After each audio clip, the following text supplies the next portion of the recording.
राधे राधे। जय श्री श्याम दोस्तों। माइकल की पाठशाला में आप सभी का हार्दिक अभिनंदन है। आज भगवत गीता के बारे में कुछ बातें करते हैं, जो अंतर्राष्ट्रीय कृष्ण भावना मत संघ द्वारा निर्मित है। भगवत गीता में भगवान श्री कृष्ण कहते हैं, कर्मजम बुद्धि युक्तः। कर्मजम का अर्थ है जहाँ क्रिया होगी वहाँ उसकी प्रतिक्रिया भी होगी। यदि कोई बुरा कर्म करेगा तो उसकी बुरी प्रतिक्रिया भी होगी, किंतु प्रतिक्रिया चाहे अच्छी हो या बुरी, आध्यात्मिक दृष्टिकोण से देखा जाए तो वह दुख ही है। मान लीजिए कि अपने पूर्व जन्मों के अच्छे कर्मों के कारण मुझे अच्छा जीवन, सुंदर जीवन और उच्च शिक्षा मिली है। मेरे पास ये अच्छी चीजें भले ही हों, पर इसका अर्थ यह तो नहीं हुआ कि मैं भौतिक दुखों से मुक्त हो गया। जन्म, मृत्यु, जरा और व्याधि, चाहे मैं धनवान हूँ, सुंदर हूँ, सुशिक्षित हूँ, बड़े परिवार में जन्मा हूँ, चाहे कुछ भी क्यों न हो, फिर भी मैं मृत्यु, जरा और व्याधि से बच नहीं सकता। इसलिए हमें शुभ अशुभ किसी भी प्रकार के कर्मों को कोई महत्व नहीं देना चाहिए। हमें केवल आध्यात्मिक कर्मों से ही संबंध रखना चाहिए। केवल वही हमें जन्म, मृत्यु, जरा और व्याधि से बचा सकते हैं। यही हमारे जीवन का उद्देश्य होना चाहिए। हमें अच्छी या बुरी किसी भी प्रकार की वस्तुओं की लालसा नहीं करनी चाहिए। उदाहरण के लिए मान लीजिए कि कोई व्यक्ति किसी बीमारी से कष्ट पा रहा है। वह बिस्तर पर लेटा है, खाना पीना सोच कर्म आदि कठिनाई पूर्वक कर रहा है और साथ में कड़वी दवाइयाँ खा रहा है। कमरे में अप्रिय गंध न फैले, इसलिए नर्स तो उसे साफ करना पड़ता है। जब वह स्थिति में लेटा हुआ है, तभी उसके कुछ मित्र उससे मिलने आते हैं, उसके स्वास्थ्य के बारे में बातें करते हैं। वह कहता है, हाँ मैं ठीक हूँ। अब यह ठीक क्या है? बिस्तर में असुविधाजनक सोना, कड़वी दवाई खाना और हिलने डुलने में भी कठिनाई महसूस करना, और इन सब असुविधाओं के बावजूद भी वह कहता है मैं ठीक हूँ। इसी प्रकार हमारे जीवन की भौतिक स्थिति में हम भी यदि यही सोचते हैं कि मैं सुखी हूँ, तो यह हमारी मूर्खता है। इस भौतिक जीवन में कोई सुख नहीं है। यहाँ पर सुख प्राप्त करना असंभव है।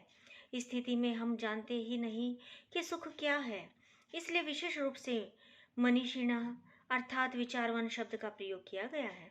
हम कुछ बाहरी और बनावटी साधनों से सुख प्राप्त करना चाहते हैं, पर ऐसा सुख कब तक रहेगा? यह सुख अधिक समय तक नहीं टिकेगा। हम वापस दुख की स्थिति में आ जाएंगे। मान लीजिए कि नशे से हम सुख का अनुभव करते हैं, तो वह हमारा असली सुख नहीं है।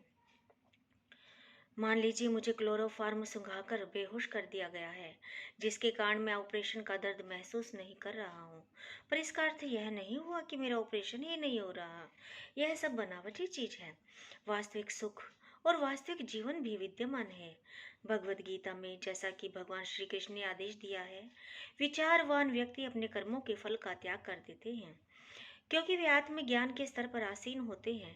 इसका नतीजा यह होता है कि जन्म, मृत्यु, जरा और व्याधि के बंधन का अंत हो जाता है। यह अंत को हम परमानंद के भंडार रस राज कृष्ण के साथ जुड़ने से पा सकते हैं। वास्तव में वही पर सच्ची खुशी है जो हमारा लक्ष्य है। सर्वोत्तम प्रियतम श्री कृष्ण, भक्तिर सामर्थ्य सिंधु से उतरत। भक्ति का अर्थ है भगवत सेवा। हर सेवा में कोई न कोई ऐसा आकर्षण अवश्य होता है जो कि सेवा करने वाले व्यक्ति को क्रमशः आगे की ओर बढ़ाता है। इस संसार में हम में से हर एक व्यक्ति चिरस्थायी रूप से किसी न किसी प्रकार की सेवा में लगा रहता है, और इस प्रकार के कार्य से जो सुख मिलता है, उसकी प्राप्ति के लिए ही वह ऐसा कार्य करने को अधिक उत्साहित है। अपनी पत्नी और बच्चों के प्रेम से बंधा एक गृहस्थ व्यक्ति दिन रात काम करता है। एक समाज सेवी इसी कारण एक बड़े परिवार के लिए काम करता है, और एक राष्ट्र प्रेमी अपने देश और देशवासियों के लिए दिन रात इसी कारण काम करता है। वह व्यक्ति जो कि समाज सेवी, गृहस्थ और देश प्रेमी को प्रेरित करती है, उसे रस कहते हैं। यह एक प्रकार का रिश्ता जिसका स्वाद अति मधुर होता है। भक्ति रस उस साधारण रस से भिन्न होता है जो सांसारिक कर्मियों के द्वारा अनुभव किया जाता है। सांसारिक कर्मी एक विशेष प्रकार का रस जो इंद्रिय सुख कहलाता है, उसे प्राप्त करने के लिए दिन रात कठिन परिश्रम करता है, किंतु सांसारिक रस अधिक समय तक नहीं रहता। इसलिए सांसारिक कर्मी हमेशा अपने सुख प्राप्ति के तरीके बदलते रहते हैं। एक व्यापारी पूरे सप्ताह काम करके भी संतुष्ट नहीं होता, इसलिए सप्ताह के अंत में वह अपने नियमित कार्यक्रम में परिवर्तन की कामना करता है और ऐसे स्थान पर जाता है जहां पहुंचकर वह अपने व्यापार से संबंधित हर बात को भूलने का प्रयास करता है। तब सप्ताहांत व्यवसाय को भूलने में व्यतीत करने के बाद वह वापस अपनी स्थिति बदलता है और फिर से अपने व्यवसाय में जुट जाता है। भौतिक कार्य का करने का अर्थ है किसी पद को स्वीकार करना और फिर थोड़े समय के बाद उसे बदल लेना। स्वीकार और अस्वीकार की इस प्रवृत्ति को भोग त्याग कहते हैं, जिसका अर्थ है कभी इंद्रिय सुख को स्वीकार करना और कभी उसे त्याग देना। कोई भी जीव पूरी तरह से न तो भोग में रत रह सकता है और न ही त्याग में। परिवर्तन का यह क्रम निरंतर चलता रहता है, पर हम किसी भी स्थिति में खुश नहीं रह सकते, क्योंकि हम वास्तव में अपनी शाश्वत वैधानिक स्थिति की दृष्टि से उस परमात्मा के अंश हैं। इंद्रिय सुख अधिक देर तक नहीं रहता, इसलिए इसे चपल सुख कहते हैं। उदाहरण के लिए एक साधारण गृहस्थ दिन रात मेहनत करके अपने परिवार के लोगों को आराम देने में सफल हो जाता है और इस प्रकार वह एक प्रकार के रस का अनुभव करता है, किंतु भौतिक सुखों की प्राप्ति के लिए की गई उसकी प्रगति अचानक उसके शरीर के साथ जैसे ही उसके जीवन का अंत हो जाता है, समाप्त हो जाती है।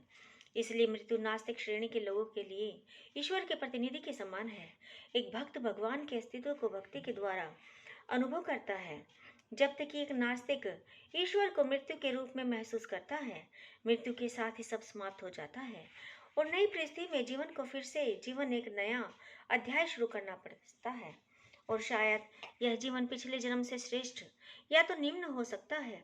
राजनीतिक, सामाजिक, राष्ट्रीय अथवा अंतर्राष्ट्रीय, चाहे हम किसी भी कार्य क्षेत्र में क्यों न हो, पर हमारे कर्म के सब फल हमारे जीवन की समाप्ति के साथ ही समाप्त हो जाएंगे, यह निश्चित है। बस एक भक्ति रस जिसके स्वाद का आनंद भगवान की प्रेम युक्त दिव्य सेवा में आता है, वही ऐसा रस है जो जीवन के अंत के साथ समाप्त नहीं होता। यह अनंत काल तक चलता रहता है और इसलिए इसे अमृत कहते हैं। अमृत अर्थात वह वस्तु जो कभी मरती नहीं बल्कि अनंत काल तक विद्यमान रहती है। इस बात की पुष्टि सारे वैदिक साहित्य में की गई है। भगवत गीता में कहा गया है कि भक्ति रस की थोड़ी सी उन्नति भी भक्ति को मानव जीवन रूपी मौके को खो देने के लिए सबसे बड़े खतरे से बचा सकती है। जो रस हम सामाजिक जीवन, गृहस्थ जीवन, परोपकारिता, समाज सेवा, राष्ट्रीयता, समाजवाद आदि की अनुभूतियों से प्राप्त करते हैं, वे हमें इस बात का कोई विश्वास नहीं दिलाते कि हमारा अगला जन्म मनुष्य योनि में ही होगा। हम अपने अगले जीवन की तैयारी इस जन्म में ही अपने वास्तविक कर्मों के द्वारा कर लेते हैं। जीव को इस जन्म के कर्मों के फलस्वरूप ही अगले जन्म में विशिष्ट प्रकार का शरीर मिलता है। जीव की मूल प्रवृत्ति यह होती है कि वह किसी को प्रेम करना चाहता है। कोई भी किसी दूसरे से स्नेह किए बिना नहीं रह सकता। प्रेम करने की यह प्रवृत्ति सभी जीवों में होती है। बाघ जैसे जानवर में भी यह प्रवृत्ति होती है, चाहे वह सुप्त अवस्था में ही क्यों न हो, और मनुष्य में तो यह प्रवृत्ति निश्चित रूप से होती है। पर कमी सिर्फ एक बात की है कि हमें यह मालूम नहीं कि हम अपने प्रेम का आधार किसे बनाएं, जिससे कि सब सुख हो सके। वर्तमान काल में मानव समाज हमें यही सिखाता है कि अपने देश को प्यार करो, परिवार को प्यार करो या अपने आप को प्यार करो, लेकिन वह इस बात को कोई जानकारी नहीं देता कि हम अपने प्रेम का आधार किसे बनाएं, जिससे हर व्यक्ति सुखी हो। वह कड़ी है श्री कृष्ण। भक्ति मार्ग हमें सिखाता है कि हम किस प्रकार अपने मौलिक प्रेम को श्री कृष्ण में बढ़ाएं और कैसे उस स्थिति को प्राप्त करें जिससे हम परमानंद के जीवन को भोग सके। जीवन के प्राथमिक क्षण में बच्चा अपने माता पिता को प्रेम करता है, फिर भाई बहनों को, और जैसे जैसे प्रतिदिन वह बड़ा हो जाता है वह अपने परिवार, समाज, संप्रदाय, देश और पूरे मानव समाज को प्रेम करने लगता है। किंतु प्रेम की भावना पूरे मानव समाज को प्रेम करने से भी संतुष्ट नहीं होती। प्रेम की यह भावना तब तक अपूर्ण रहती है जब तक कि हम यह नहीं जान लेते कि हमारा सर्वोच्च प्रियतम कौन है। हमारा प्रेम पूर्ण रूपेण तभी संतुष्ट हो सकता है जबकि उसका आधार श्री कृष्ण हो। यह विषय कृष्ण भावनामृत के विज्ञान का निष्कर्ष और आधार है, जो हमें सिखाता है कि हम किस प्रकार भक्ति के 5 अलौकिक रसों में कृष्ण को प्रेम कर सकते हैं। जिस प्रकार प्रकाश की किरण और वायु की कंपन बढ़ती है, उसी प्रकार हमारे प्रेम करने की प्रवृत्ति भी विस्तृत हो जाती है, पर हमें यह नहीं मालूम कि इसका अंत कहाँ पर है। भक्ति योग हमें सिखाता है कि सब जीवों को पूरी तरह प्रेम करने का सबसे आसान मार्ग यह है कि हम श्री कृष्ण से प्रेम करें। संयुक्त राज्य संघ जैसी संस्थाएं स्थापित करके भी हम मानव समाज में शांति और सद्भावना बनाए रखने में असफल हो गए हैं। क्योंकि हमें इसका सही तरीका मालूम नहीं है। तरीका बिल्कुल आसान है, पर उसे ठंडे दिमाग से समझना होगा। भक्ति सामर्थ्य सिंधु सबको भगवान श्री कृष्ण को प्रेम करने का सहज और सीधा तरीका सिखाता है। यदि हम श्री कृष्ण से प्रेम करना सीख जाएं, तो हमारे लिए तुरंत ही दूसरे सब जीवों को भी प्रेम करना सरल हो जाएगा। यह तरीका पेड़ की जड़ में पानी देने अथवा पेट को भोजन देने के समान है। पेड़ की जड़ को जल से सींचने या पेट को भोजन प्रदान करने का तरीका सामान्य रूप से वैज्ञानिक और व्यवहारिक है। जैसा हम सब ने अनुभव किया है, इस बात को सब अच्छी तरह से जानते हैं कि जब हम कोई चीज़ अपने पेट तक पहुंचाते हैं या खाते हैं, तो उससे जो शक्ति उत्पन्न होती है वह तुरंत पूरे शरीर में बढ़ जाती है। इसी प्रकार जब हम प्रेम की जड़ को सींचते हैं, तो उससे जो शक्ति उत्पन्न होती है वह तुरंत बड़े से बड़े पेड़ के भी सब भागों में वितरित हो जाती है। यह संभव है कि हम पेड़ के भिन्न भिन्न भागों को पानी से सींचें, और न ही यह संभव है कि शरीर के विभिन्न भागों को हम अलग अलग भोजन पहुंचाएं। भक्ति सामर्थ्य सिंधु पढ़ने से हमें ज्ञात होगा कि कैसे एक ही बटन दबाने से एकदम सर्वत्र सब कुछ प्रकाशमय हो जाता है।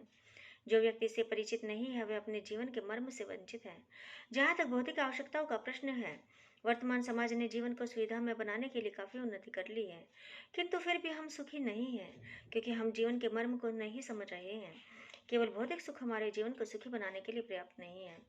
इसका जीता जागता उदाहरण विश्व का सबसे संपन्न देश अमेरिका है।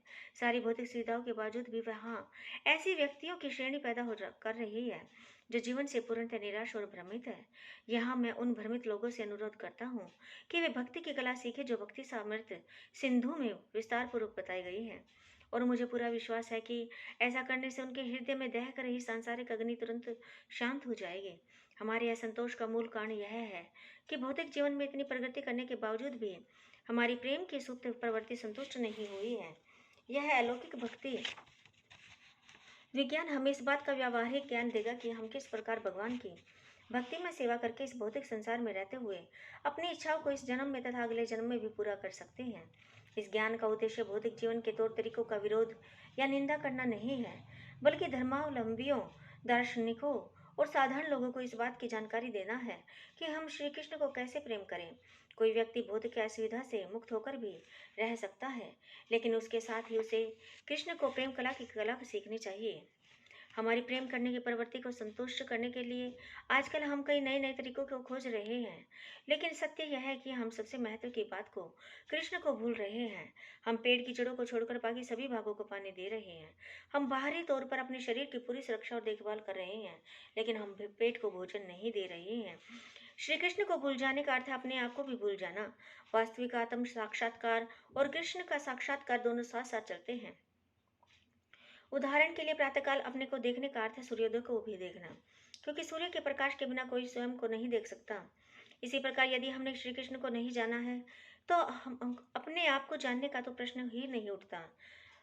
भगवान श्री कृष्ण चैतन्य महाप्रभु ने, जो कि स्वयं श्री कृष्ण थे, आज से 504 साल पूर्व बंगाल में अवतार लिया और इस युग में भगवान का शुद्ध प्रेम प्राप्त करने का तरीका बताया। उन्होंने कहा कि दिव्य महामंत्र हरे कृष्णा कृष्णा कृष्णा हरे हरे, हरे राम राम राम हरे हरे, हरे कृष्णा कृष्णा कृष्णा हरे हरे, हरे राम राम राम हरे हरे। कि निरंतर जप और श्रवण मात्र से मनुष्य अपने जीवन के इच्छित उद्देश्य को प्राप्त कर सकता है। हम सब व्यक्तियों को, चाहे वह किसी स्थान, किसी भी मत या जीवन के किसी भी स्तर के हों, आमंत्रित करते हैं कि वे आए और हमारे साथ मिलकर इस हरे कृष्ण महामंत्र का जप करें तथा स्वयं इसकी दिव्य शक्ति को महसूस करें। कोई भी व्यक्ति, चाहे वह किसी भी धर्म का मानने वाला हो, यदि वह ईश्वरीय अनुभूति के इसमें कृष्ण भावनामृत के मार्ग को स्वीकार कर लेता है, तो उसमें भगवान के प्रति प्रेम उत्पन्न होगा और इस तरह उसका जीवन परिपूर्ण बनेगा। राधे राधे। जय श्री श्याम दोस्तों।